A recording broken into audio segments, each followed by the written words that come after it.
Every year, some hot new cartridge shows up promising to erase the old guard. I dug into ballistics tables, availability data, and real hunting reports to see which rounds actually pull their weight in the field. I'm Luke from Line 45, and today I'm breaking down why the century-old 30-06 still outperforms almost every modern miracle caliber you've been sold, and why smart hunters in 2025 still bet their tags on it. Before we dive in, do me a solid, smash that subscribe, tap the bell, hit all the dang buttons down there. You don't gotta, but it keeps this train rolling and lets me crank out more of this wild gun talk for you all. Alright, enough of that. Let's get back to it. The caliber that refuses to die. I've watched every quote-unquote miracle round get its 15 minutes. 6.5 Creedmoor shows up. Folks swear it replaces everything. Then 7mm PRC hits, and the hype train reroutes. Cool story. Meanwhile, the 30-06 keeps filling tags like it has since 1906. It cut its teeth as a US service cartridge, then spent the next century proving it works on whitetail, mule deer, elk, moose, and black bear. That kind of track record doesn't come from marketing. It comes from a bullet that carries real energy to real animals in real weather, from tree stands to alpine basins. Here's why I still trust it.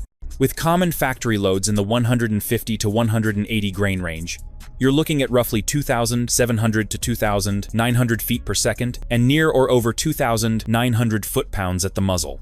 Translation for the field: flat enough for normal hunting distances, plenty of punch for bigger bodies, and predictable performance with cup and core, bonded or copper bullets. Guides like predictable. Hunters who pay for one shot to matter like predictable. The 30-06 delivers that without chasing boutique ammo or a brand new rifle format that nobody stocks parts for. There's a practical layer everyone forgets. Rifles and ammo are everywhere. You can walk into big box stores or tiny hardware shops and actually find 30-06 alongside 308 and 270 when flashier stuff is out. That matters when a season opens and your plan isn't wait for back order. I'm not saying new calibers are trash. I'm saying the 30-06 is the baseline for a reason. It works, it's available, it's proven, and that combination keeps beating trends. Ballistics don't lie. Here's the hard math I actually trust in the field. A typical 30-06 load with a 165 grain soft point clocks about 2,800 feet per second from a hunting barrel, and a 180 grain sits near 2,700. You're talking roughly 2,800 to 3,000 foot-pounds at the muzzle, which is why elk guides nod when they hear the caliber. Zero that 165 grain at 200 yards, and expect about 7 to 8 inches of drop at 300, around 45 to 50 inches at 500. With a 10 mile per hour full value wind at 500, figure about 20 to 24 inches of drift, depending on bullet shape. That is real-world predictable, and predictability kills tags. No cap. Stack it against the usual suspects so nobody thinks I'm ducking the comparison. A 308 Winchester with a 165 grain runs about 2,650 to 2,700 feet per second, which gives you a similar drop but a little less energy on target past 300. 6.5 Creedmoor with a 140 grain runs near 2,650 to 2,700 from common hunting barrels. It drifts slightly less in wind because of higher ballistic coefficients, but energy on big bone is lower at the same distances. Meanwhile, the 7mm PRC is the new hotness. A 175 grain sleek bullet can push close to 3,000. It shoots flatter and bucks wind better, but recoil is higher, and ammo is pricier and harder to find. The 30-06 sits in a money spot, enough speed and mass to break tough angles on elk and moose without beating you up like magnums. Recoil and rifle control matter when your heart rate is spiking. In an 8-pound hunting rifle, 30-06 recoil energy is roughly 18 to 20 foot-pounds with a 165 grain load. 308 lands around 16 to 17, 6.5 Creedmoor near 13 to 15, and 7mm PRC climbs into the low 20 seconds. Add a modern pad and proper stock fit, and the 30-06 stays very shootable. Bottom line, the numbers pencil out the way old-timers told us they would, and the gel blocks and carcasses keep proving it. Versatility is the real flex. I keep the 30-06 in rotation because it lets me pick the exact tool for the tag. Running light and fast for deer or antelope? A 150 or 165 grain soft point like Remington Core Locked, Winchester Power Point, or Federal Fusion leaves at roughly 2,750 to 2,900 feet per second and prints clean heart's lung hits without grenade-level meat loss. Want a tougher bullet for quartering shots? Step to bonded or monolithic options. Federal Trophy Bonded Tip, Nosler AccuBond, or Barnes TTSX. Hold together and keep driving when you clip bone. That is how you turn marginal angles into punch tags, no cap. When I move into elk, moose, or black bear country, the 30-06 scales up without drama.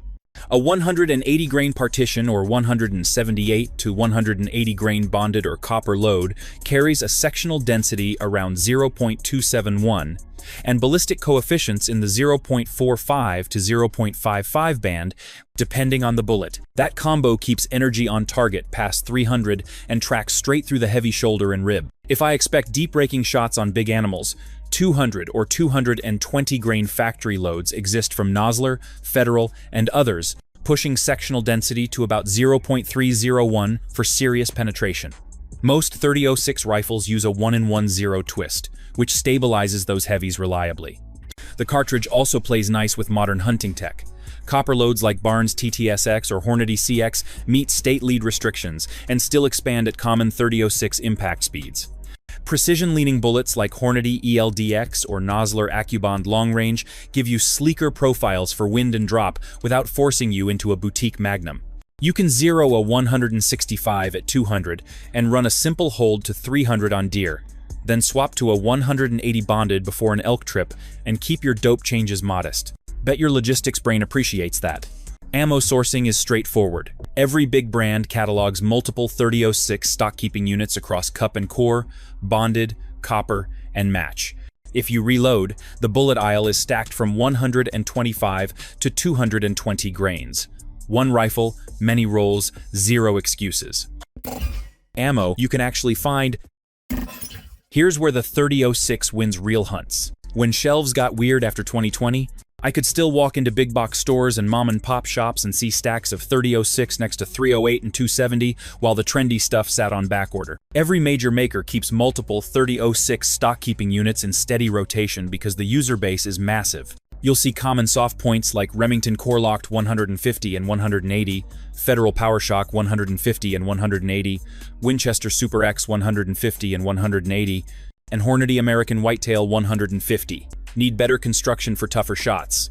Look for Federal Fusion 165, Nosler Partition 180, Barnes VORTX 168, or 180 TTSX, or Hornady Precision Hunter 178 ELDX. Copper, bonded, classic cup and core, match style. It is all there, year-round, in most towns. Availability is only half the story. Logistics are cleaner when your caliber is everywhere. If I lose a box on a road trip, I can replace it at the next gas and tackle store without changing my zero plan. If a buddy's rifle hates one load, we can swap to another brand in the same weight class and still stay inside practical hunting dope. That flexibility is a real edge when you are chasing a weather window or bumping units during a short season. Boutique calibers might shoot pretty on paper, but they do not help if you cannot buy a second box before first light. The 30-06 is boring in the best possible way. It is on the shelf, it patterns predictably, and it gives you options when plans change. Reloaders have it even easier. Brass is everywhere from Federal, Winchester, Nosler, and Norma. Dies live in stock from RCBS, Hornady, Redding, and Lee. Bullet choices span 125 to 220 grains, so you can build a mild 150 for deer or a deep-driving 200 for elk and not fight twist rate or magazine length. Bet your wallet and your calendar appreciate a caliber that keeps you shooting when supply chains wobble. Recoil and reliability. I hear the recoil complaint a lot, so let's put numbers on it. In an 8-pound hunting rifle, a 30-06 with a 165 grain load hits about 18 to 20 foot-pounds of recoil energy. A 6.5 Creedmoor sits closer to 13 to 15, a 308 around 16 to 17, and a 7mm Magnum pushes into the low 20 seconds with sharper impulse. Add a decent pad, good stock fit, or a suppressor where legal, and the 30-06 stays very shootable for most hunters. If you want to soften it more, drop to a 150 grain deer load for practice. Then confirm zero with your 180 grain elk round before the trip. That combo keeps fundamentals clean without beating your shoulder. Feeding and extraction are where this cartridge feels like a grown-up. The 3006 case has a generous taper and moderate overall length, which helps cartridges climb the feed ramp and slip out of the chamber when it is dusty or freezing. That's why you see so many smooth-running bolt guns in this chambering, from older Remington 700 seconds and Winchester Model 70 seconds to modern Tikkas, Ruger Americans, and Savages. If you prefer semis, the Browning bar has been running 3006 reliably in deer camps for decades.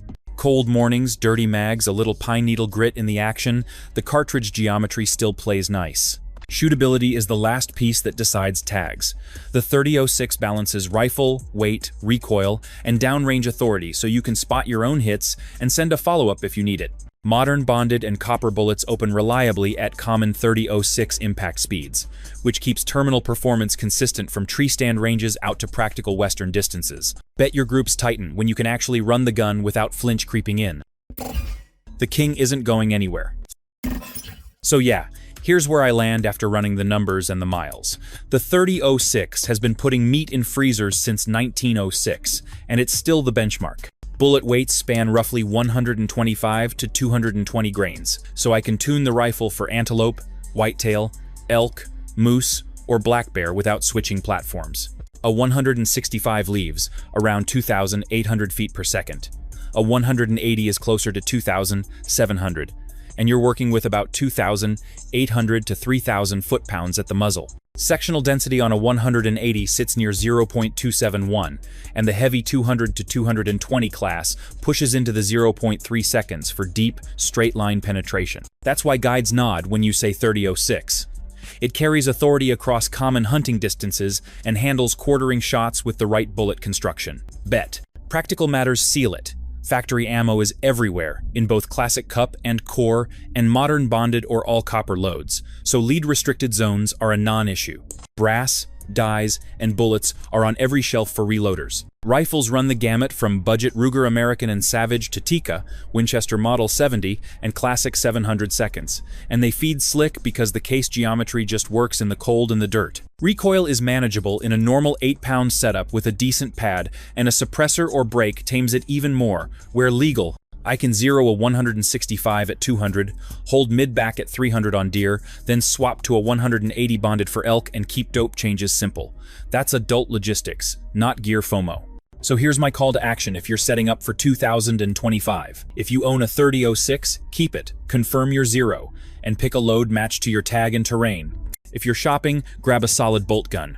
Start with a 165 or 180 that your barrel likes, and learn the wind. Flashy cartridges come and go. This one keeps caching tags because it's accurate, available, and deadly where it counts.